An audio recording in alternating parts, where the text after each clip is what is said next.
Hi hello ನಮಸ್ಕಾರ ವೀಕ್ಷಕರೇ, welcome to spotlight. ಪಯಣ ರೀಲಿಂದ ರಿಯಲ್ಗೆ. ನಾನು ನಿಮ್ಮ ಹರಿಣಿ ನಟರಾಜ್. ಸ್ಪಾಟ್ಲೈಟ್. ವೀಕ್ಷಕರೇ, ನಮ್ಮ ನಾಗೇಂದ್ರ ಪ್ರಸಾದ್ ಅವರು ನಮ್ಮ ಚಂದನವನದ ಕವಿರತ್ನ ಕಾಳಿದಾಸ ಅಂತ ಎಲ್ರಿಗೂ ಗೊತ್ತಿದೆ. ಆದರೆ ಅವರು ಯಾವ ವಯಸ್ಸಲ್ಲಿ ಪುಸ್ತಕಗಳನ್ನ ಓದೋದಕ್ಕೆ ಶುರು ಮಾಡಿದ್ರು, ಅವರ ಶಾಲಾ ದಿನಗಳು ಹೇಗಿತ್ತು ಎಲ್ಲವನ್ನು ಸಂಪೂರ್ಣವಾಗಿ ಈ ಸಂಚಿಕೆಯಲ್ಲಿ ತಿಳ್ಕೊಳ್ಳೋಣ. ಬನ್ನಿ, ಅವರನ್ನ ಕಾರ್ಯಕ್ರಮಕ್ಕೆ ಸ್ವಾಗತಿಸೋಣ. ಸರ್ ನಮಸ್ಕಾರ. ನಮಸ್ಕಾರ. ಕಾರ್ಯಕ್ರಮಕ್ಕೆ ಸ್ವಾಗತ sir. Thank you. Student life is golden life ಅಂತ ನಾವು ಎಲ್ಲರೂ ಕೇಳಿದ್ದೀವಿ. ನಿಮ್ಮ ಸ್ಕೂಲ್ ಲೈಫ್ ಹೇಗಿತ್ತು ಸರ್? ನನ್ನ ಮನೆ ಎದುರುಗಡೆನೇ ಸ್ಕೂಲು. ಅಯ್ಯೋ, ಅಂದರೆ ಎಷ್ಟು 30 ಫೀಟು ಓಕೆ. ಎದುರುಗಡೆನೇ ಸ್ಕೂಲ್, ಮಿಡ್ಲ್ ಸ್ಕೂಲು. ಚೆನ್ನಾಗಿತ್ತು. ಸ್ವಲ್ಪ ಒಂದು ಬೆನಿಫಿಟ್ಟು ಒಂದು ಮೈನಸ್ ಎರಡು ಇರ್ತಿತ್ತಲ್ಲ.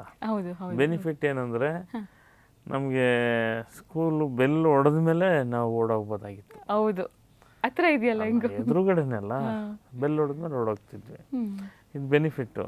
ಮೈನಸ್ ಏನಂದರೆ ಏನಾದರೂ ಒಂದು ಪ್ರಾಬ್ಲಮ್ ಅಂದರೆ ಮನೆ ಸ್ಕೂಲಲ್ಲಿ ಏನಾದ್ರೆ ಹೋಗ ನಿಮ್ಮ ಅಪ್ಪ ಅಮ್ಮನ ಕರ್ಕೊಂಬ ಅಂತ ಅಂದರೆ, ಇಲ್ಲ ನಮ್ಮ ಅಪ್ಪ ಊರಿಗೆ ಹೋಗಿದ್ದಾರೆ, ಅಮ್ಮ ಅವರು ಸುಳ್ಳು ಹೇಳಂಗಿಲ್ಲ, ಯಾಕೆಂದರೆ ಕಾಣಿಸ್ತಿತ್ತು ಅವ್ರಿಗೆ ಬಾಗಿಲು, ಇಲ್ಲೇ ಇದ್ದಾರಲ್ಲ ಕರ್ಕೊಂಬ ಅಂತಿದ್ರು. ಅದು ಮೈನಸ್ಸು. ಸೊ ಚೆನ್ನಾಗಿತ್ತು, ಮಜವಾಗಿತ್ತು.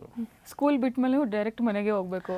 ಸ್ಕೂಲ್ ಬಿಟ್ಟ ಮೇಲೆ ನಾವು ಅಲ್ಲಿ ಆಟ ಆಡಬೇಕಲ್ಲ, ಮನೆ ಮುಂದೆ ಪಕ್ಕದಲ್ಲಿ ಗ್ರೌಂಡ್ ಇತ್ತು. ಗ್ರೌಂಡಲ್ಲಿ ಸ್ಕೂಲಲ್ಲಿ ಜಾಸ್ತಿ ಟೈಮ್ ಇರ್ತಿದ್ರು ಮೇಸ್ಟ್ರುಗಳು ಎಲ್ಲ. ಶಾಲೆ ಬಿಟ್ಟ ಮೇಲೂ ಏನೋ ಸ್ಯಾಟರ್ಡೇನೋ ಇನ್ನೊಂದು ಏನಾದ್ರು ಬರ್ಕೊಳ್ಳೋದು, ಅವ್ರೇನೋ ಇರುತ್ತಲ್ಲ ಸ್ಕೂಲ್ ವರ್ಕ್ಸು, ಆವಾಗ ನೀಟಾಗಿ ಕಿಟಕಿಲಿ ಕಾಣಿಸ್ತಾ ಇದ್ವಿ ನಾವು.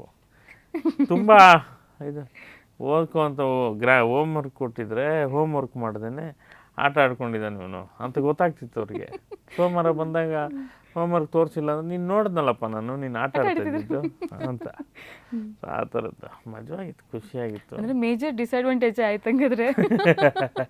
ಬೇಗ ಬೆಲ್ ಹೊಡೆದ್ಮೇಲೆ ಹೋಗ್ಬೋದು ಅನ್ನೋದು ಬಿಟ್ಟರೆ ಇನ್ನೆಲ್ಲ ಬೇಗ ಸಿಗಾಕೊಂತಿದ್ರಿ. ಸರ್ ತರಲೆನೇ ಮಾಡ್ತಿರ್ಲಿಲ್ವಾ ಸರ್ ನೀವು ಸ್ಕೂಲಲ್ಲಿ? ಸಿಕ್ಕಾಪಟ್ಟೆ ಮಾಡ್ತಾಯಿದ್ವಿ. ಮತ್ತೆ ತರಲೆ ಮಾಡಿ ಇನ್ನೊಂದು ಯಾವುದೋ ಒಂದು ಖಾಸಗಿ ವಾಹಿನಿ ಪ್ರೋಗ್ರಾಮಲ್ಲಿ ನಮ್ಮ ಟೀಚರ್ನ ಕರೆಸ್ಬಿಟ್ಟಿದ್ರು. ಅವರೆಲ್ಲ ಒಂದಷ್ಟು ಹೇಳಿದ್ದಾರೆ ಏನೇನು ತರಲೆ ಮಾಡ್ತಿದ್ದೆ ಅಂತ. ಏನೇನು ಮಾಡಿದ್ರಿ ಸರ್ ಸ್ಕೂಲಲ್ಲಿ? ಎಲ್ಲ ಥರ ಮಾಡಿದ್ವಿ. ಏನೇನು ಹುಡುಗರು ಏನೇನು ತರಲೆಗಳು ಮಾಡ್ತಾರಲ್ಲ ಎಲ್ಲ ಮಾಡಿದ್ವಿ. ಸರ್ ಟಾಪರಾ ನೀವು? ಮಿಡ್ಲ್ ಸ್ಕೂಲವರೆಗೂ ಟಾಪರೇ, ಹೈಸ್ಕೂಲಲ್ಲೂ ಟಾಪರೇ. ಕನ್ನಡದಲ್ಲಿ 100ಕ್ಕೆ 98. ಅದು ಒಪ್ಕೋಬೇಕು ಸರ್. 97, 98, 98 ಕಮ್ಮಿ ಇಲ್ಲ. ಓಕೆ. ಮ್ಯಾಥ್ಸ್? ಮ್ಯಾಥ್ಸಲ್ಲಿ 18 ಕಮ್ಮಿ ಇಲ್ಲ, 18 ಜಾಸ್ತಿ ಇಲ್ಲ. ಸೊ 35 ಬರೋತ್ತಿಗೆ ಕಷ್ಟ ಆಗ್ಬಿಡ್ತಿತ್ತು. As usual maths, science okay, ನನಗೆ ಅಂಥ ಟಫ್ ಅನಿಸಿರಲಿಲ್ಲ.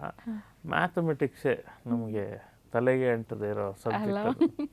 ಸೇಮ್ ಎಲ್ರದ್ದು ಅದೇ ಪ್ರಾಬ್ಲಮ್, ಮ್ಯಾಥ್ಸ್ ಒಂದು. ಹಿಂದಿ ಹೆಂಗಿರ್ತಿತ್ತು ಸರ್ ನಿಮ್ಗೆ? ಹಿಂದಿ ಚೆನ್ನಾಗಿತ್ತು ನನಗೆ. ಹೌದಾ?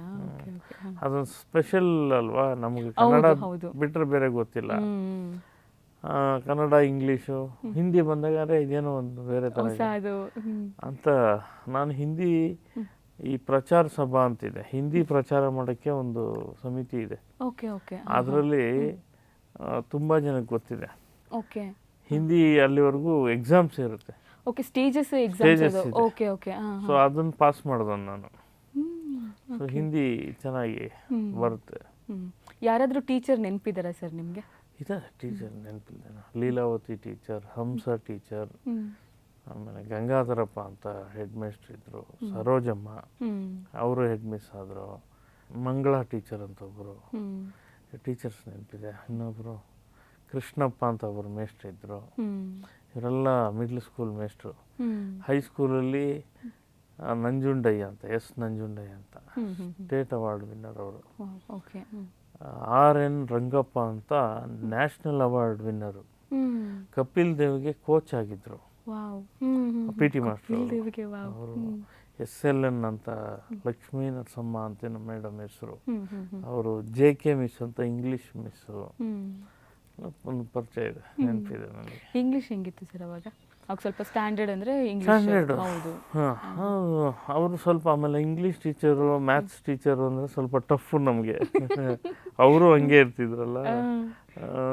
English okay, but majorly maths ಕಷ್ಟ. ಯಾವಾಗಾದ್ರೂ ಬೈಸ್ಕೊಂಡಿದ್ದೀರಾ ಮ್ಯಾಥ್ಸ್ ಟೀಚರ್ ಹತ್ರ? ಬೇಜನ್ ಸಿಕ್ಕಾಪಟ್ಟೆ ಸಲ. ಯಾಕೆಂದರೆ ಎಲ್ಲ ಓಕೆ, ಮ್ಯಾಥ್ಸ್ ಒಂದು ನಮ್ಗೆ ಅದು ಬರಲಿಲ್ಲ, ಅದೇನು ಗೊತ್ತಿಲ್ಲ. ಅಲ್ಲ ಅವ್ರಿಗೆ ಪಾಪ ಬೇಜಾರಾಗಿರುತ್ತೆ, ಕನ್ನಡದಲ್ಲಿ ನೋಡಿದ್ರೆ 100ಕ್ಕೆ 2 ಮಾರ್ಕ್ಸ್ ಕಮ್ಮಿ ಅಷ್ಟೇ. ಹೌದು. ಈ ಥರ ಏನಾದ್ರೂ ಜಾಸ್ತಿ ತರಲೆ ಮಾಡಿ ಸ್ಕೂಲಲ್ಲಿ ಬೈಸ್ಕೊಂಡು ಎದುರುಗಡೆನೆ ಮನೆ ಬೇರೆ ಪೇರೆಂಟ್ಸ್ ಎಲ್ಲ ಬಂದಿದ್ದೆಲ್ಲ ಇದೆಯಾ? ಎಲ್ಲ ಇದೆ. ಮೇಷ್ಟ್ರು ದೊಣ್ಣೆಲಿ ಹೊಡಿಯೋರು, ಇವಾಗೆಲ್ಲ ಹೊಡಿಯಂಗಿಲ್ಲ. ಹೌದು. ಹೊಡೆದಿದ್ದು ಹಿಂಗೆ ಹಿಡಿದು ಹೊಡಿತಾರಲ್ಲ, ಇಲ್ಲಿ ಹೊಡಿತಾರಲ್ಲ, ಈ ತಪ್ಪಿಸ್ಕೊಳ್ಳೋ ಫ್ಲೋನಲ್ಲಿ ಏನಾಗ್ಬಿಡ್ತಿತ್ತು, ಹಿಂಗೆ ಬಂದರೆ ಇಲ್ಲಿಗೆ ಬೀಳುತ್ತೆ, ಎಡ್ಜಿಗೆ ಬೀಳುತ್ತೆ. ಅಥವಾ ನಾನು ಒಂದ್ಸಲ ಏನು ಮಾಡ್ಬಿಟ್ಟಿದ್ದೆ, ಅದು ಹೆಂಗೆ ತಪ್ಪಿಸ್ಕೊಳಕ್ಕೆ ಹೋದ್ನೆ ಗೊತ್ತಿಲ್ಲ, ಹಿಂಗೇನ ಮಾಡಕ್ಕೆ ಹೋದ್ನಿ, ಇಲ್ಲಿ ಬಿತ್ತು ಏಟು, ಇಲ್ಲಿ ಬಿದ್ದಿದ್ದು ಏಟು ಇದೆಲ್ಲ ಊದ್ಕೊಂಬಿಟ್ಟಿತ್ತು, ನರ ಎಲ್ಲ ಊದ್ಕೊಂಬಿಟ್ಟಿತ್ತು. ತಣ್ಣೀರು ಬಟ್ಟೆ ಹಾಕೊಂಡು 3 ದಿವಸ ಇದ್ದೆ. ಓದಿವ್ರಿ ಹಂಗೆ ಪರವಾಗಿಲ್ಲ ಸರ್, ಓದೇ ತಿಂದಿದ್ರ ನೀವು ಸ್ಕೂಲಲ್ಲಿ? ಓಕೆ ಸರ್, ಸ್ಕೂಲಲ್ಲಿ ಯೂಶಲಿ ಅವಾಗ ಶುರು ಆಗ್ತಾ ಇರುತ್ತೆ, ಅವಾಗ ಪ್ರಪಂಚ ಗೊತ್ತಾಗ್ತಾ ಇರುತ್ತೆ. ಹೈಸ್ಕೂಲಲ್ಲಿ ಅಂತಲೇ ಇಟ್ಕೊಳ್ಳೋಣ, ಯಾವುದಾದ್ರೂ ಹುಡುಗಿನ ನೋಡಿ ಕ್ರಶ್ ಆಗಿರೋದು ಆ ಥರ ಏನಾದರೂ ಫೀಲಿಂಗ್ಸ್ ಇದೆಯಾ ಆ ಟೈಮಲ್ಲಿ? ಮಜಾ ಏನಂದರೆ ಹೈಸ್ಕೂಲು ಬಾಯ್ಸ್ ಹೈಸ್ಕೂಲ್ ನಾನು ಓದಿದ್ದು. ಕ್ವಶನ್ನೇ ಇಲ್ಲ ಸರ್ ಇದಕ್ಕೆ. ಸೇಫ್ ಆಗ್ಬಿಟ್ರಿ ಸರ್, ನಾನು ಇನ್ನೂ ಏನೇನೋ ಪ್ರಿಪೇರ್ ಮಾಡ್ಕೊಂಡಿದ್ದೆ ಬಾಯ್ಸ್ ಹೈಸ್ಕೂಲ್ ಅದು. ಓಕೆ ಸರ್, ಬರೀ ಹುಡುಗರೇ ಇದ್ರು ಹಂಗಿದ್ರೆ. ಹೈಸ್ಕೂಲಲ್ಲೂ ಹಿಂಗೆ ಇತ್ತಾ? ಹೈಸ್ಕೂಲಲ್ಲಿ ಇಷ್ಟು ಇದಿರಲಿಲ್ಲ, ಸ್ವಲ್ಪ ಲಿಬರಲ್ ಆಗಿದ್ವಿ. ಹೈಸ್ಕೂಲಲ್ಲಿ ಮಜಾ ಇನ್ನೂ ಬೇರೆ ಥರ ಇತ್ತು, ಯಾಕೆಂದರೆ ಬಾಯ್ಸ್ ಹೈಸ್ಕೂಲ್ ಅದು ಈಗಲೂ ಇದೆ. ಈಗ ತುಂಬ ಸುತ್ತಮುತ್ತ ಎಲ್ಲ ಗೌರ್ಮೆಂಟ್ದೇ ಕಟ್ಟಡ, ಶಾಲೆ ಇದೆ, ಬೇರೆ ಬೇರೆ ಕಟ್ಟಡ ಎಲ್ಲ ಕಟ್ಟಿದ್ದಾರೆ. ನಮ್ಮ ಸ್ಕೂಲಲ್ಲಿ ಗೌರ್ಮೆಂಟ್ ಹೈಸ್ಕೂಲಲ್ಲ, ಕೊಠಡಿಗಳು ಕಡಿಮೆ, ನೆಲದಲ್ಲಿ ಕೂತ್ಕೋಬೇಕು. ಸೇಮ್ ಮಿಡ್ಲ್ ಸ್ಕೂಲಲ್ಲೂ ಅದೇನೆ, ನೆಲದಲ್ಲೇ ಕೂತ್ಕೋಬೇಕು, ಪಾಠ ಓದಬೇಕು. ಹೈಸ್ಕೂಲಲ್ಲೂ ಅದೇನೆ. ಆಮೇಲೆ ಹೆಡ್ ಮಾಸ್ಟ್ರು ಬಂದಮೇಲೆ ಅವ್ರೇನು ಮಾಡಿದ್ರು, ಇಲ್ಲ ಹುಡುಗರಿಗೆಲ್ಲ ಡೆಸ್ಕ್ ಇರಬೇಕು ಅಂಥೇಳಿ ಬೇರೆ ಯಾರನ್ನೋ ಪಾಪ ದಾನಿಗಳನ್ನ ಹಿಡಿದು ಡೆಸ್ಕ್ ಮಾಡಿಸಿದ್ರು. ಡೆಸ್ಕ್ ಆಯಿತು, ಮೇಷ್ಟ್ರಿಗೊಂದು ಚೇರ್ ಬಂತು, ಆಮೇಲೆ ಒಂದು ಸಣ್ಣ ಟೇಬಲ್ಲು, ಅದು ಹಾಗೆ ಮಾಡಿದ್ರು. ಎಲ್ಲ ಆದಮೇಲೆ ಗ್ರೌಂಡ್ ಇತ್ತು ಸ್ಕೂಲ್ದು, ಬಟ್ ಸ್ಟೇಜ್ ಇರಲಿಲ್ಲ. ಏನೇ ಪ್ರೋಗ್ರಾಮ್ ಮಾಡ್ಬೇಕಂದ್ರೂ ಲ್ಯಾಂಡ್ ಲೆವೆಲ್ಲೇ, ನೆಲದಲ್ಲೇ ಮಾಡಬೇಕು, ಸ್ಟೇಜ್ ಹಾಕಕ್ಕೆ ಏನೂ ಇಲ್ಲ. ಆಗ ಮೇಷ್ಟ್ರು ಏನು ಮಾಡಿದ್ರು, ಒಂದು ಸ್ಟೇಜ್ ಕಟ್ಟೋಣ ಅಂತಂದರು. ನಾವೇ ಕಟ್ಟೋಣ ಅಂತ. ಸೊ ಇಲ್ಲಿ Rajajinagar 2nd block government high school ಇವತ್ತು ಇದೆ, ಆ ಸ್ಟೇಜ್ ನಾವು ಕಟ್ಟಿದ್ದು. ನಾವೆಲ್ಲ 8th 9th 10th 3 ಕ್ಲಾಸ್ ಹುಡುಗರು ಮನೆಯಿಂದ ಅಥವಾ ನಾವು ರಸ್ತೆಯಲ್ಲಿ ಯಾರನ್ನೋ ರಿಕ್ವೆಸ್ಟ್ ಮಾಡಿಕೊಂಡು ಒಂದೊಂದು ಇಟ್ಟಿಗೆ ತರೋದು. ಎಷ್ಟಾಯ್ತು, ನಾವೊಂದು ಇದ್ವಿ, ಒಂದು 200 ಜನ ಅಂದ್ಕೊಳ್ಳೋಣ, 200 ಇಟ್ಟಿಗೆ ಆಯಿತು. ಸಾಲಲ್ಲ 200 ಇಟ್ಟಿಗೆ. ಸೊ ಹೀಗೆ ಒಂದು ಎವ್ರಿ ಡೇ ಬೇರೆ ಬೇರೆ ಕಡೆ ರಿಕ್ವೆಸ್ಟ್ ಮಾಡ್ಕೊಂಡು ಒಂದೊಂದು ಇಟ್ಟಿಗೆ ಒಬ್ಬೊಬ್ರು ತರೋದು. ಎಲ್ಲ ಇಟ್ಟಿಗೆ ತಂದು ಎಲ್ಲ ಜೋಡಿಸ್ಕೊಂಡು ಆದ್ಮೇಲೆ ನಾವೇ ಕಟ್ಟಿದ್ದು ಮಣ್ಣಿನ ಇಟ್ಟಿಗೆಗಳು. ನಾವೇ ಸಿಮೆಂಟ್ ಎಲ್ಲ ಯಾರೋ ರಿಕ್ವೆಸ್ಟ್ ಮಾಡಿ ಸಿಮೆಂಟ್ ತೊಗೊಂಬಂದು ಮಣ್ಣು ಮಿಕ್ಸ್ ಮಾಡಿಕೊಂಡು ಸ್ಟೇಜ್ ಮಾಡಿದ್ವಿ.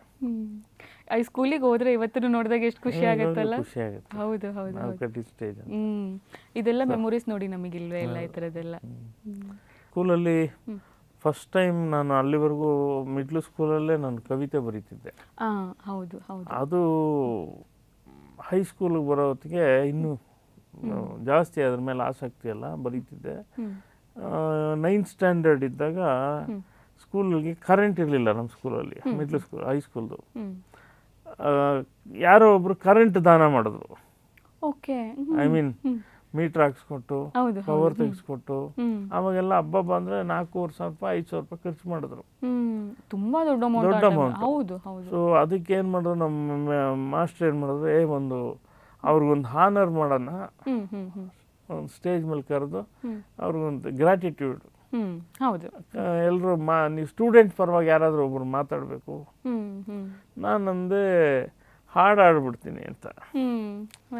ಚೆನ್ನಾಗಿದೆ ಹೆಂಗ ಅಂದರು. ಬರೀತೀನಿ ಅಂತೇಳಿ ನಾನು ಬರೆದೆ. ಒಂದು ಸಾಂಗ್ ಬರೆದು ಕಂಪೋಸ್ ಮಾಡಿಕೊಂಡು 9th ಸ್ಟ್ಯಾಂಡರ್ಡಲ್ಲಿ ಅದನ್ನು ಸ್ಟೇಜಲ್ಲಿ ಏನು ಅಶ್ವಥ್ ನಾರಾಯಣ್ ಅಂತ ಅವ್ರ ಹೆಸರು, ಕರೆಂಟ್ ಕೊಟ್ಟವ್ರು, ಇವತ್ತು ನೆನಪಿದೆ ನನಗೆ ನೋಡಿ. ವಿದ್ಯುತ್ ಕೊಟ್ಟರು ಅಶ್ವಥ್ ನಾರಾಯಣ ಅಂತ ಅವ್ರು ಏನೋ ಒಂದು ಹಾಡು ಕಟ್ಬಿಟ್ಟು ಹಾಡದೆ ಜನ ಎಲ್ಲ ಹುಡುಗರೆಲ್ಲ ಕ್ಲಾಪ್ಸು. ಸೊ ಚೆನ್ನಾಗಾಯ್ತು. ಆಗ ಮಿಸ್ಟರ್ ಅಂದ್ರೆ ಚೆನ್ನಾಗಿ ಬರೀತೀಯಾ, ಬೇರೆ ಏನೇನು ಬರ್ದಿದ್ಯಾ, ಬೇರೆ ಏನೇನೇನೋ ಬರ್ದಿರ್ತಿದ್ದೆ, ಪತ್ರಿಕೆ ಕಳಿಸು ಅವ್ರು ಹೇಳಿದ್ರು. ಹೌದಾ ಹಿಂಗಿದು ಅಂದೆ, ನೀನು ಕಳಿಸು ಯಾವುದಕ್ಕಾದ್ರೂ ಬರುತ್ತೆ ಅಂತ. ಸರಿ ಅಂದ್ಬಿಟ್ಟು ಆಗ ರಾಜಾಜಿನಗರದಲ್ಲಿ ಇದು ಅಭಿಮಾನಿ ಪ್ರಕಾಶನ, ಅಭಿಮಾನಿ ಅಂತ ಪತ್ರಿಕೆ ಇತ್ತು, ಅವಾಗ ಪಾಪ್ಯುಲರ್ ಪತ್ರಿಕೆ ಅದು, ಅದಕ್ಕೆ ಕಳಿಸ್ದೆ. ಪತ್ರಿಕೆಯಲ್ಲಿ ಬಂದೇ ಬಿಡ್ತು, ಪೊಯಂ ಬಂದು ಅದ್ರ ಪಕ್ಕದಲ್ಲಿ ಬರೆದಿದ್ರು, ರಾಜಾಜಿನಗರ ಶಾಲೆಯ ಸರ್ಕಾರಿ ಶಾಲೆ 9ನೇ ತರಗತಿ ವಿದ್ಯಾರ್ಥಿ ಹುಡುಗ ನಾಗೇಂದ್ರ ಪ್ರಸಾದ್ ಪದ್ಯಗಳು ಬರ್ತಿದ್ದಾನೆ ಅಂತೆಲ್ಲ 2 ಪದ್ಯ ಪ್ರಕಟ ಮಾಡಿದ್ರು. ಇನ್ನು ಸ್ಕೂಲಲ್ಲಿ ನಾವೇ ಅಲ್ಲ ಇನ್ನು ಬಾಸ್ ಲೀಡರ್. ಸೊ ಅಲ್ಲಿಂದ ಆಚೆ ಬೇರೆ ಬೇರೆ ಪತ್ರಿಕೆ ಕಳ್ಸಕ್ಕೆ ಶುರು ಮಾಡಿದೆ. ಬಹುತೇಕ ಎಲ್ಲ ಪತ್ರಿಕೆಗಳು ಪ್ರಕಟ ಆಗ್ತಾ ಇತ್ತು. ಹಾಗೆ ಇದು ಹೈಸ್ಕೂಲ್ ಅಂದರೆ ಮೇಜರ್ ಆಗಿ ಇವೆಲ್ಲ. ಸರ್ ನೀವೊಂದು ಪ್ರಿಂಟಿಂಗ್ ಪ್ರೆಸ್ ಹತ್ರ ಹೋಗ್ತಿದ್ರಿ, ಲೆಟರ್ಸ್ ಎಲ್ಲ ಓದ್ತಾ ಇದ್ರಿ ಅಂತ ಕೇಳ್ಪಟ್ವಿ. ಅದೇನಂದ್ರೆ ಮಿಡ್ಲ್ ಸ್ಕೂಲ್ ನಮ್ಮ ಮನೆ ಅಂತ ಹೇಳಿದ್ನಲ್ಲ, ನಮ್ಮನೆ ಎದುರಿನಲ್ಲಿ ಸ್ಕೂಲು, ಸ್ಕೂಲ್ ಇನ್ನೊಂದು ಭಾಗದಲ್ಲಿ ಇನ್ನೊಂದು ಆಪೋಸಿಟ್ ಸೈಡ್ಗೆ ಪ್ರಿಂಟಿಂಗ್ ಪ್ರೆಸ್ಸು. ಪ್ರಿಂಟಿಂಗ್ ಪ್ರೆಸ್ಸಲ್ಲಿ ನಮ್ಗೇನಂದ್ರೆ ಸಂಜೆ ಆದರೆ ಇಲ್ಲಿ ಆಟ ಆಡೋದು, ಅಲ್ಲೇ ಕಟ್ಟೆ ಮೇಲೆ ಕುತ್ಕೋತಿದ್ದು, ಅದ್ರ ಹತ್ರನೇ ಕಟ್ಟೆ, ಇದ್ರ ಮುಂದೆ ಪ್ರೆಸ್ ಮುಂದೆ ಕಟ್ಟೆ ಮೇಲೆ ಕುತ್ಕೋತಿದ್ದು. ಸೊ ಪ್ರೆಸ್ಸಲ್ಲಿ ಪ್ರಿಂಟ್ ಆಗ್ತಿದೆ, ಅವಾಗೆಲ್ಲ ಅಚ್ಚು ಮೊಳೆ, ಇವಾಗಲೇ ಆಫ್ಸೆಟ್ ಪ್ರಿಂಟ್ ಎಲ್ಲ ಇದೆ. ಆಗ ಒಂದೊಂದು ವರ್ಡ್ ಕರೆಕ್ಷನ್ಗೂ ಮೊಳೆ ಅಂತ ಇಷ್ಟಿಷ್ಟುದ್ದ ಮೊಳೆ ಇರ್ತಿತ್ತು. ಅವು ಅದರಲ್ಲಿ ಈಗ ಸ್ಟ್ಯಾಂಪ್ ನೋಡಿದಿರಲ್ವಾ, ರಬ್ಬರ್ ಸ್ಟ್ಯಾಂಪು ಸೇಮ್ ಅನ್ಕೊಳ್ಳಿ, ಆ ಒಂದೊಂದು ಅಕ್ಷರಕ್ಕೆ ಒಂದೊಂದು ಬಿಡಿ ಬಿಡಿ ಮೊಳೆ ಇರ್ತಿತ್ತು. ಅದನ್ನ ಒಂದು ಬಾಕ್ಸ್ ತರ ಒಂದು ಇದರಲ್ಲಿ ಜೋಡಿಸ್ತಾ ಇದ್ರು, ಒಂದೊಂದೇ ಜೋಡಿಸಿ ಅದನ್ನ ಅಲೈನ್ ಮಾಡಿ ಪ್ರಿಂಟ್ ಮಾಡಬೇಕಾಗಿತ್ತು. ಸೊ ಒಂದು ಪ್ರಿಂಟ್ ಮಾಡಿ ತೆಗೆದ್ರೆ ನಿಮ್ಗೆ ಗೊತ್ತಾಗುತ್ತೆ ಎಲ್ಲಿ ಒತ್ತಕ್ಷರ ತಪ್ಪಿದೆಯಾ, ಎಲ್ಲಿ ಸ್ವಲ್ಪ ಗ್ಯಾಪ್ ಜಾಸ್ತಿ ಇದೆ, ಇದೆಲ್ಲ ಮತ್ತು ಅದರಲ್ಲಿ ಅಲೈನ್ಮೆಂಟ್ನ ಕರೆಕ್ಟ್ ಮಾಡಬೇಕಾಗಿತ್ತು. ಪ್ರಿಂಟ್ ಆಗೋವರೆಗೂ ಏನು ಮಿಸ್ಟೇಕ್ ಇದೆ ಅಂತ ಗೊತ್ತಾಗ್ತಿರ್ಲಿಲ್ಲ. ಇಲ್ಲ ಇವಾಗ ನಾವು ಇದ್ರಲ್ಲಿ ನೋಡ್ಬಿಡ್ತೀವಿ, ಸಿಸ್ಟಮಲ್ಲಿ ನೋಡ್ಬಿಡ್ತೀವಿ, ಹಂಗಿಲ್ಲ. ಸೊ ಎಲ್ಲ ಸೆಟ್ ಮಾಡಿಕೊಂಡು ಪ್ರಿಂಟ್ ಮಾಡ್ತಾ ಇದ್ದು. ಆಗೇನು ಮಾಡೋರು, ಒಂದ್ಸಲ ಪ್ರಿಂಟ್ ತೆಗಿಯೋರು, ತೆಗೆದು ಪ್ರೂಫ್ ರೀಡಿಂಗ್ ಅಂತ ಏನಿದೆ, ಎಲ್ಲಿ ತಪ್ಪಿದೆ ಏನಂತ. ಸೊ ಇದೆಲ್ಲ ತಪ್ಪಿದೆಲ್ಲ ಸರಿ ಬೇಡ ಅಂತ ಬಿಸಾಕೋರು. ಹಿಂಗೆ ಬಿಸಾಕಿದ್ರೆ ಅದು ತುಂಬ ಸಲ ಬೇರೆ ಬೇರೆ ರೀಸನ್ಗೆ ಬಿಸಾಕ್ತಾ ಇದ್ದು. ಆಮೇಲೆ 4 ಪೇಜು ಒಂದೇ ಬ್ಲಾಕ್ ಆಗ್ತಿತ್ತು. ಆ 4 ಪೇಜ್ ಯಾವುದಂದ್ರೆ, ಇದು ಫಸ್ಟ್ ಪೇಜ್ ಆದರೆ ಇದು 8ನೇ ಪೇಜ್ ಇರ್ತಿತ್ತು. ನಿಮ್ಗೆ ಪೇಸ್ಟಿಂಗ್ ಥರ, ಇದು 12ನೇ ಪೇಜು, ಅದು 22ನೇ ಪೇಜು, ಹಂಗೇನೋ ಇರ್ತಿತ್ತು. ಸೊ ಪೂರ್ತಿ ಕಂಪ್ಲೀಟ್ ಒಂದು ಪೇಜ್ ಇರಲ್ಲ, ನಮ್ಗೆ ಓದೋಕ್ಕೆ ಕಂಟೆಂಟ್ ಇರಲ್ಲ. ಆ ಥರ ಎಸೆಯೋರು. ನಾನು ಅಲ್ಲೇ ಕಟ್ಟೆ ಮೇಲೆ ಕೂತಿರ್ತೀನಲ್ಲ, ನನಗೆ ಓದುವಂಥ ಹಸಿವು ಜಾಸ್ತಿ. ಸೊ ಅಲ್ಲಿ ಹೊಸದು ನಾನು ನೋಡದೇ ಇರೋದು, ಯಾವುದೋ ಯಾವುದೋ ಕವನ ಸಂಕಲನ, ಯಾವುದೋ ಕಾದಂಬರಿ ಎಲ್ಲ ಪ್ರಿಂಟ್ ಆಗ್ತಿತ್ತು. ಎಸಿತಿದ್ರು, ಅದನ್ನು ತಗೊಂಡು ಓದ್ತಾ ಇದ್ದೆ. ಆಗ ಅಲ್ಲೊಬ್ರು ಕೃಷ್ಣಮೂರ್ತಿ ಅಂತ ನನ್ನ ನೆನಪಿದ್ದಂಗೆ, ಅವರು ಓನರ್ ಹೆಸರು, ಅವರು ಕರೆದು, ಯಾವಾಗ ನೋಡಿದ್ರು ನೀನಿದು ಒಂದು ಬಿಡದೆ ಓದ್ತಾ ಇರ್ತೀಯ, ಏನು ಓದ್ತಾ ಇದೆಯಾ? ಹೀಗೆ ಸ್ಕೂಲು, ಆಗ ಮಿಡ್ಲ್ ಸ್ಕೂಲಲ್ಲೇ, ಇದೇ ಸ್ಕೂಲ್ ಎದುರುಗಡೆ ಸ್ಕೂಲಲ್ಲೇ. ಹೌದಾ, ನೀನು ಹಿಂಗೆ ಮಾಡಬೇಡ, ಲೈಬ್ರರಿಗೆ ಹೋಗು, ಒಬ್ಬರನ್ನ ಪೂರ್ತಿ ಓದ್ಕೊ, ಯಾರು ನಿನಗೆ ರೋಲ್ ಮಾಡಲ್ಲ ಅಂದರು. ನಂಗೆ ರೋಲ್ ಮಾಡಲ್ಲ ಅನ್ನೋದೇ ಗೊತ್ತಿಲ್ಲ, ಅಂದರೆ ಏನು ಅಂತ ಅಂದೆ. ಇಲ್ಲ ಯಾರೋ ಒಬ್ರು ಇರ್ಬೇಕಲ್ಲ ಅಂದರು. ನಂದು ವಿಷ್ಣುವರ್ಧನ್. ಅದಲ್ಲಪ್ಪ, ಸಿನಿಮಾದಾಯಿತು, ನೀನು ಯಾರಾದರೂ ಒಬ್ಬ ಕವಿಗಳನ್ನ ಓದ್ಕೋಬೇಕು ಅಂದರು. ಆವಾಗ ಹೌದಲ್ಲ, ಇದು ಚೆನ್ನಾಗಿದೆಯಲ್ಲ ಇದು ಅಂಥೇಳಿ ಲೈಬ್ರರಿಗೆ ಹೋಗಿ ಶುರು ಮಾಡಿದೆ. ಗೌರ್ಮೆಂಟ್ ಲೈಬ್ರರಿ ಅಲ್ಲಿ ರಾಜ್ಕುಮಾರ್ ರೋಡಲ್ಲಿದೆ. ಅಲ್ಲಿ ಹೋಗಿ ಬೆಳಗ್ಗೆಯಿಂದ ರಾತ್ರಿವರೆಗೂ ನಂಗೆ ಫ್ರೀ ಅಂದರೆ ಸಾಕು, ಅಲ್ಲಿ ಹೋಗ್ಬಿಟ್ಟು ಓದ್ಕೋತಿದ್ದೆ. ಅದು ಬೇರೆನೇ ಜಗತ್ತಲ್ಲ. ಹೌದು ಹೌದು, ಅಲ್ಲಿ ತುಂಬ ಅದ್ಭುತವಾಗಿತ್ತು. ಓಕೆ ಸರ್, ಹೈಸ್ಕೂಲಲ್ಲಿ ಶುರು ಮಾಡಿದ್ರಿ ನೀವು ಓದೋದಕ್ಕೆ, ಬುಕ್ಸ್ ಎಲ್ಲ ಓದೋದಕ್ಕೆ. ನೆಕ್ಸ್ಟ್ ಏನಾಯಿತು ಸರ್ ಕಾಲೇಜ್ ಎಲ್ಲ ಹೋದ್ಮೇಲೆ? ಅಷ್ಟೊತ್ತಿಗೆ ನಾವು ಹೈಸ್ಕೂಲ್ ರಜೆ ಬರೋ ಹೊತ್ತಿಗೆ ಕೆಲಸಗಳಿಗೆ ಹೋಗೋಕ್ಕೆ, ಅವಾಗೆಲ್ಲ ಏನಂದರೆ SLC ಆಯಿತು ಒಂದು ಕೆಲಸಕ್ಕೆ ಹೋಗ್ಬೇಕು, PUC ಆಯಿತು ಒಂದು ಕೆಲಸಕ್ಕೆ ಹೋಗ್ಬೇಕು, ಒಂದು ಮೈಂಡ್ ಸೆಟ್ಟು. ಸೊ ಕೆಲಸ ಏನಾದರೂ ಮಾಡೋಣ ಅಂಥೇಳಿ, ನಂದು ಚಿಕ್ಕ ವಯಸ್ಸಿಂದ ನಾನು ನಮ್ಮ ತಂದೆ ಜೊತೆ ಮಗ್ಗದ್ದು ಇದ್ದಿದ್ದರಿಂದ ಅದ್ರ ಪರಿಚಯ ಇತ್ತು ಮಗ್ಗದ ಜೊತೆ. ಬಟ್ ತೀರಾ ಅದನ್ನು ಇಂಡಿವಿಜುವಲ್ ಆಗಿ ಕೆಲಸ ಮಾಡೋ ಹಂತಕ್ಕೆ ಮಾಡಿದ್ದು ಅವಾಗಲೇ SLC ಆವಾಗಲೇ ಹೋಗಿ ನಾನು ಕಲ್ತ್ಕೊಂಡೆ ಪ್ರಾಪರಾಗಿ. ಆಮೇಲೆ ಮಧ್ಯೆ ಅದು ಇದು ಸಣ್ಣ ಪುಟ್ಟ ಕೆಲಸಗಳೆಲ್ಲ ಮಾಡಿದ್ದೀನಿ. ಈ ನಾಯಿ ಬಿಸ್ಕೆಟ್ ಮಾರೋದ್ರಿಂದ ಹಿಡಿದು ಲೇತ್ ಮಿಷಿನ್ನು ಏನೇನು ಬರುತ್ತೆ ಅವಾಗೆಲ್ಲ ಹಾಗೆ ಒಂದು ವಾರ ಅಲ್ಲೋಗೋದು, 15 ದಿವಸ ಇಲ್ಲೋಗೋದು, ಏನೇನೋ ಕಾರಣಕ್ಕೆ ಬಿಟ್ಬಿಡೋದು ಎಲ್ಲ ಮಾಡಿಕೊಂಡು ಆಮೇಲೆ ಫ್ಯಾಕ್ಟ್ರಿ ನಮ್ಮದು ಇದೇ ಕರೆಕ್ಟ್ ಅಂತ ಮಗ್ಗದ ಕೆಲಸನೇ ಮಾಡ್ತಾಯಿದ್ದೆ. ಸೀರೆ ನೇಯೋದು, ಸಾವಿರಾರು ಸೀರೆಗಳನ್ನು ನೇಯ್ದಿದ್ದೀವಾಗ. ಆಗ ಡೇ ಕಾಲೇಜ್ಗೆ ಹೋದರೆ ನಾನು ಕೆಲಸ ಮಾಡೋಕ್ಕಾಗಲ್ಲ, ಆಗ್ತಿಲ್ಲ. ಹೌದು ಹೌದು ಹೌದು. ಆಗ ಯಾರೋ ಐಡಿಯಾ ಹೇಳಿದ್ರು ಸಂಜೆ ಕಾಲೇಜ್ ನೋಡುವಂತ. ಶೇಷಾದ್ರಿಪುರಂ ಕಾಲೇಜ್ಗೆ ಹೋಗಿ ಈವ್ನಿಂಗ್ ಕಾಲೇಜ್ ಅಡ್ಮಿಷನ್ ಆದೆ. ಅಡ್ಮಿಷನ್ ಆಗಿ ಈವ್ನಿಂಗ್ ಕಾಲೇಜ್ ಅಲ್ಲಿ ಏನಂತಂದರೆ ಓನ್ಲಿ ಬಾಯ್ಸೇ ಅಡ್ಮಿಷನ್ ಆಗ್ತಾ ಇದ್ದಿದ್ದೆ, ಬಾಯ್ಸು. ಸರ್ ಹೋಗಿ ಸರ್, ನಾನು ನೆಕ್ಸ್ಟ್ ಮತ್ತೆ ಇಲ್ಲಾದ್ರೂ ಕೇಳೋಣ ಅಂತಿದ್ದೆ. ಇವಿಲ್ಲೂ ಬಾಯ್ಸ್ ಕಾಲೇಜ್ ಅಡ್ಮಿಷನ್ ಆಗ್ತಾ ಇದ್ದಿದ್ದೆ ಬಾಯ್ಸು. ನಾನು ಫಸ್ಟ್ ಇಯರ್ ಡಿಗ್ರಿ ಬರೋ ಹೊತ್ತಿಗೆ ಒಬ್ರು ಲೇಡಿ, ಒಂದು ಹುಡುಗಿ ಮಂಜುಳಾ ಅಂತ, ಈಗಲೂ ಟಚಲ್ಲಿದ್ದಾರೆ. ಅವರು ಹಾಸನದಲ್ಲಿದ್ದಾರೆ. ಹಾಸನ ಬೇಸ್. ಮಂಜುಳಾ ಅಂತ, ವಸಂತಮ್ಮ ಅಂತ ಇನ್ನೊಬ್ರು, ಇಬ್ಬರು ಬಂದ್ರಪ್ಪ. ವಸಂತಮ್ಮ ಕಡಿಮೆ ಬರ್ತಿದ್ರು ಕ್ಲಾಸಿಗೆ, ಮಂಜುಳಾ ರೆಗ್ಯುಲರ್ ಆಗಿ ಬರ್ತಿದ್ರು. ಆಮೇಲೆ ಇನ್ನೊಂದು ಯಾರೋ ಹುಡುಗಿ ಜಾಯ್ನ್ ಆದರು. ಹಿಂಗೆ 2-3 ಜನ ಅಷ್ಟೇ ಕಾಲೇಜಲ್ಲಿ, ಕ್ಲಾಸಲ್ಲಿ. ನಮ್ಗೆ ಸಂಜೆ 6 ಗಂಟೆ ನಾನು ಕೆಲಸ ಮಾಡಿಕೊಂಡು 6 ಗಂಟೆಗೆ ಓಡ್ತಿದ್ದೆ ಸೈಕಲಲ್ಲಿ ಅಥವಾ ನಡ್ಕೊಂಡು ಶೇಷಾದ್ರಿಪುರಂಗೆ ಬಂದು. ಶೇಷಾದ್ರಿಪುರಂ ಕಾಲೇಜು 9:30-10 ಗಂಟೆಗೆ ಬಿಡ್ತಿದ್ರು, ಹೆಚ್ಚು ಕಮ್ಮಿ 9:30ಗೆ ಬಿಡ್ತಿದ್ರು. ನಾವು ಅಲ್ಲಿಂದ ವಾಪಸ್ ನಮ್ಮ ಮನೆಗೆ ಬರೋದು 10-10:30 ನಡ್ಕೊಂಬಂದ್ರು. 10:30 ಮತ್ತು 6 ಗಂಟೆಗೆ ಕೆಲಸ ಹಿಂಗೆ ಮಾಡ್ತಾಯಿದ್ದೆ. ಸೊ ಒಟ್ಟು ನೀವು 6 ಗಂಟೆಗೆ ಎದ್ರೆ ಮತ್ತೆ ಇನ್ನು ರೆಸ್ಟ್ ಮಾಡ್ತಿದ್ದು ರಾತ್ರಿ 11 ಗಂಟೆ. ಕಾಲೇಜಲ್ಲೆಲ್ಲ ಟೀಚಿಂಗ್ ಎಲ್ಲ ಹೇಗಿರ್ತಿತ್ತು ಸರ್ ಶೇಷಾದ್ರಿಪುರಂ? ಇಲ್ಲ, ತುಂಬ ಚೆನ್ನಾಗಿತ್ತು. ತುಂಬ ಹಳೆ ಸಂಸ್ಥೆ ಬೇರೆ ಇದು. ತುಂಬ ಹಳೆ ಸಂಸ್ಥೆ. ಆಮೇಲೆ ಅಲ್ಲಿ ಟೀಚರ್ಸು ಅನ್ನದಾನಯ್ಯ ಪುರಾಣಿಕ್ ಅಂತ ಕನ್ನಡದ ಭಾಳ ಒಬ್ಬ ಸಿದ್ದಯ್ಯ ಪುರಾಣಿಕರ ಬ್ರದರು, ಭಾಳ ದೊಡ್ಡ ಕವಿಗಳು ಅವರು. ಅವರ ಮಗಳು ಚಂದ್ರಿಕಾ ಪುರಾಣಿಕ್ ಅಂತ, ಅವರು ಕನ್ನಡ ಪಾಠ ಮಾಡ್ತಿದ್ರು. ಇನ್ನೊಬ್ರು ಆರಾಧ್ಯ ಅಂತ ಅವ್ರು ಪಾಠ ಮಾಡ್ತಿದ್ರು. ನಾನು ತಗೊಂಡಿದ್ದು ಪೊಲಿಟಿಕಲ್ ಸೈನ್ಸು ಇದೆಲ್ಲ, HEPS ಅಂತ.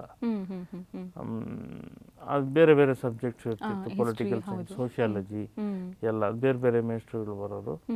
ಚೆನ್ನಾಗಿತ್ತು. ಯಾಕೆಂದ್ರೆ ಅವ್ರಿಗೂ ಸಂಜೆ ಕಾಲೇಜು ಅಂದರೆ ಅವ್ರಿಗೂ ಗೊತ್ತಿತ್ತು ಟೀಚರ್ಸ್ಗೆ, ಪಾಪ ಎಲ್ಲ ವರ್ಕಿಂಗ್ ಕ್ಲಾಸು, ಎಲ್ಲ ಕೆಲಸ ಮಾಡಿ ಬಂದಿರ್ತಾರೆ ಅಂತ ಚೆನ್ನಾಗಿ ಪಾಠ ಮಾಡ್ತಿದ್ರು, ಅರ್ಥ ಆಗೋಂಗೆ. ನಾವು ಒಂದೊಂದ್ಸಲ ಪಾಠ ಇದಾದರೆ ನಮ್ಗೆ ಟಯರ್ಡ್ ಆಗಿರುತ್ತೆ, ಮಲಗ್ಬಿಡೋದು ಅಲ್ಲೇ ಬೆಂಚ್ ಮೇಲೆ. ಪಾಠ ಕೇಳ್ತಾನೆ ನಿದ್ದೆ ಬರೋದು. ಸಂಜೆ ಕಾಲೇಜ್ ಸ್ಟ್ರೈನ್ ಆಗಿರುತ್ತೆ, ಅದೆಲ್ಲ ಅಡ್ಜಸ್ಟ್ ಮಾಡ್ಕೊಂಡು ನೋಡ್ಕೊಂಡು ಇದು ಮಾಡೋರು. ಪಾಠ ಚೆನ್ನಾಗಿತ್ತು, ಪಾಠಗಳು ಬೇರೆ ಬೇರೆ ಹೊಸ ಜಗತ್ತು. ನಿಮ್ಮ ಕಾಲೇಜ್ಗೆ ಹೋದ ತಕ್ಷಣ ಅಲ್ಲಿವರೆಗೂ ಓದಿದ್ದು ಒಂದು ಸ್ಟ್ಯಾಂಡರ್ಡ್ ಆದರೆ ಕಾಲೇಜ್ಗೆ ಹೋದ್ಮೇಲೆ ಇನ್ನೊಂದು ಸ್ಟ್ಯಾಂಡರ್ಡ್. ಹೌದು ಅಂದರೆ ಬೇರೆ ಪ್ರಪಂಚನೇ ಅಂತ ಹೇಳಬೇಕು. ಡೆಫಿನೆಟ್ ಆಗಿ ಕಾಲೇಜಿಗೆ ಬಂದ ತಕ್ಷಣ ಎಲ್ಲದನ್ನು ಪ್ರಾಕ್ಟಿಕಲ್ ಆಗಕ್ಕೆ ಶುರು ಆಗುತ್ತೆ. ನಾವು ಸ್ಕೂಲಲ್ಲಿ ಇರೋವರೆಗೂ ಅಪ್ಪ ಅಮ್ಮನ ಜೊತೆಲಿ ಒಂದು ಕಂಜೆಸ್ಟೆಡ್ ಆಗಿರ್ತೀವಿ.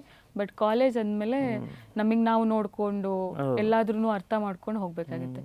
ಓಕೆ ಸರ್, ನೀವು ಡಿಗ್ರಿ ಮಾಡಬೇಕಾದ್ರೆ ನಿಮ್ಮ ಫೇವ್ರೆಟ್ ಸಬ್ಜೆಕ್ಟ್ ಯಾವುದಿತ್ತು? ಕನ್ನಡ. ನಾನು ಎಕ್ಸ್ಪೆಕ್ಟ್ ಮಾಡ್ತಾ ಇದ್ದೆ ಕನ್ನಡ. ಇದರಲ್ಲೂ ಹಾಗೆ ಮಾರ್ಕ್ಸ್ ಬರ್ತಿತ್ತಲ್ಲ? 100%.